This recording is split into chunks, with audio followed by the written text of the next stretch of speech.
Hey folks, Paul Reddick here. Welcome to Advanced Changeup Training. I'm really excited about this course because although you've probably seen by now that the sinker is by far my favorite pitch to teach and my favorite pitch, but the changeup is a close second.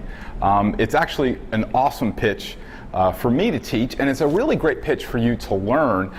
So I'm really excited about this course. And in this first video, I want to talk about some of the advantages of throwing a changeup. Now, the biggest problem that we have, before we get into the advantages of it, is that we're kind of programmed that velocity is the most important thing. Right? I mean, I'm the guy who created the 90-mile-per-hour club. So we all know that pitchers want to throw hard, and they need to throw as hard as they can. Doesn't mean you have to throw 90 to be effective. Obviously, there's a lot of pitchers throwing less than that in the major leagues, being very successful.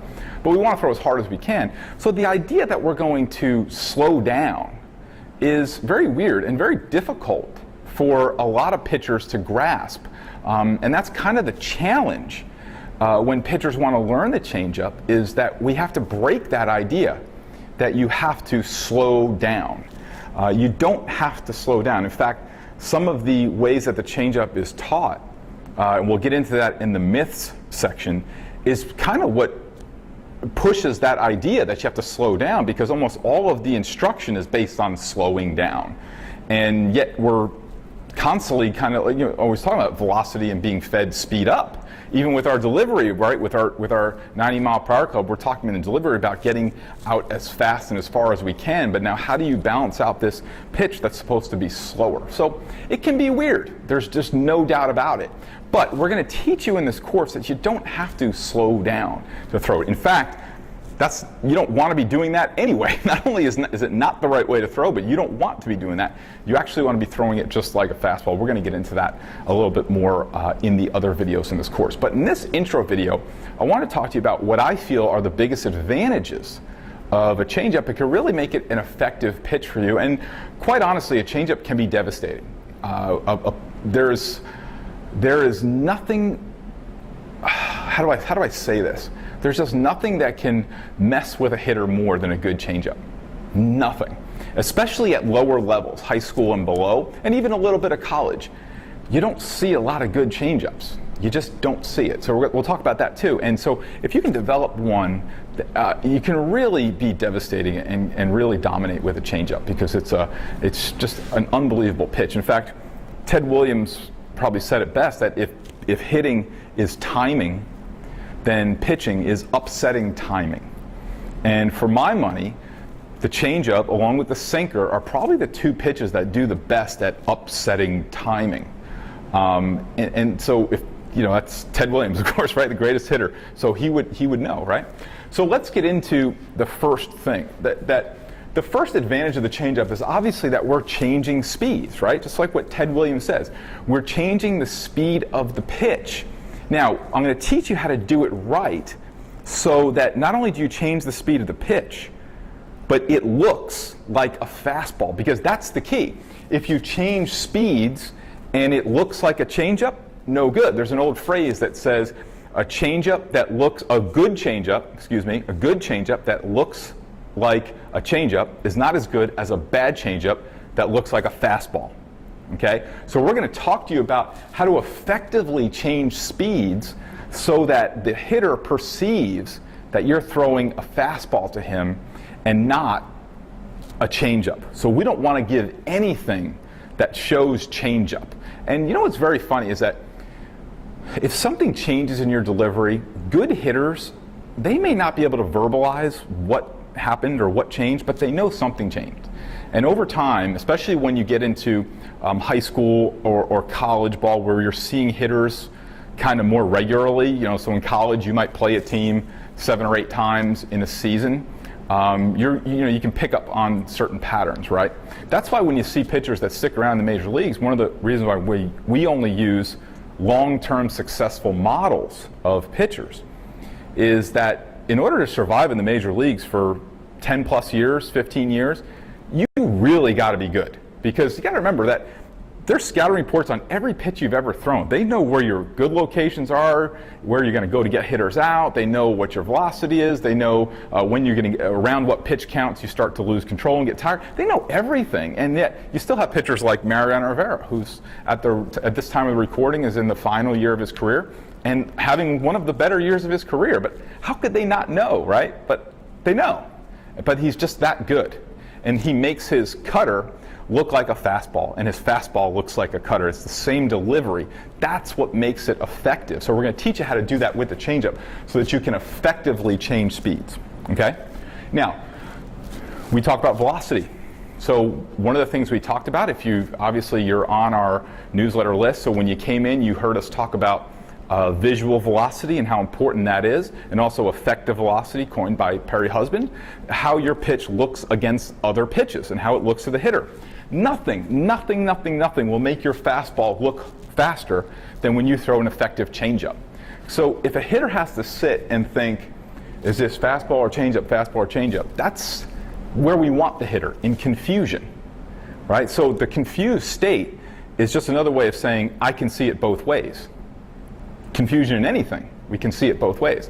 So we want the hitter to say, is this fastball, changeup, fastball? We want that conversation, that noise going on in a hitter's head.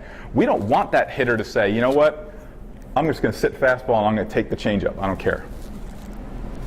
Right? We don't want that. We don't want, say what you will about Barry Bonds, right? But what made Barry Bonds great was not steroids, okay? What made Barry Bonds great was that he was willing to take a lot of pitches and take walks. And that's a very devastating attitude for a pitcher when a hitter enters the box with that attitude that says, I'm going to look for my pitch, and if I don't get it, I'm going to have the discipline to wait you out. That shifts the pressure back to the hitter. And I would often talk to my pitchers when Barry Bonds was playing. They would say, well, Barry Bonds is like a 280 hitter on the outside corner. And they say, why don't pitchers just throw 3 straight balls the outside corner? Because that's hard to do. It's not easy, right? Especially, stadium, thousands of people, Barry Bonds at the plate, there's not a lot of room for error. So this will make our fastball look better.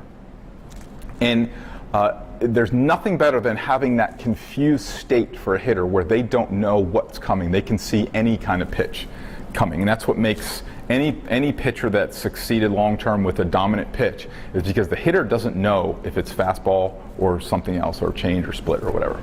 Now, the third thing is it's a very versatile pitch.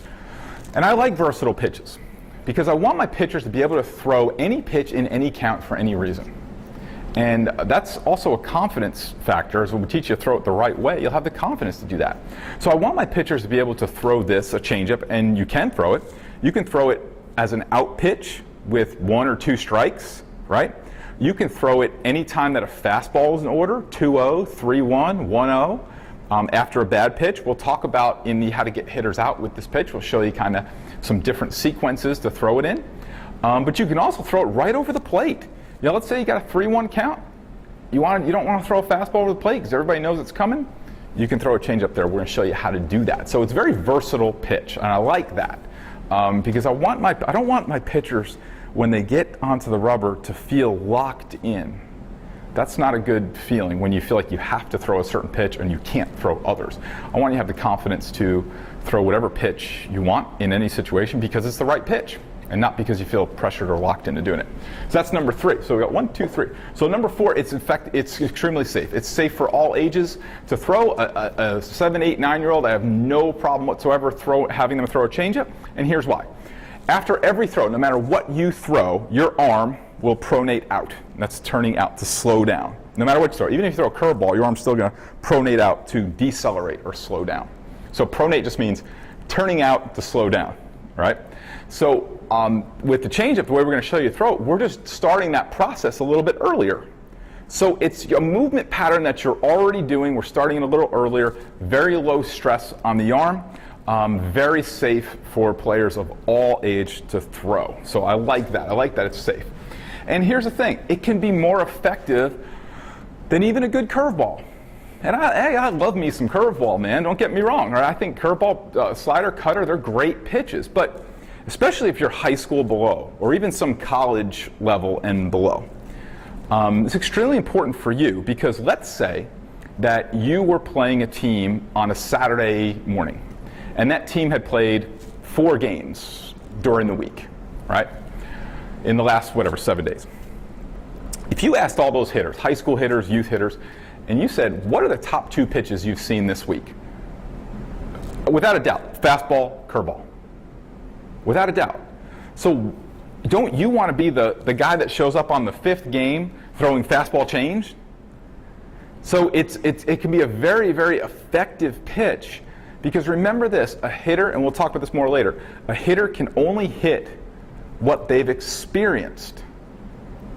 So we've all had that moment where we saw our first curveball, right? And we went, oh, right? We've all had that moment.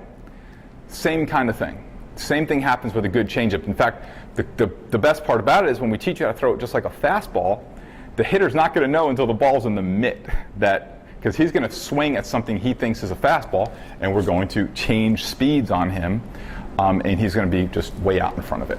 All right, so those are the advantages to throwing a curveball and some of the little tidbits that go along with it. So let's get started, get into the course.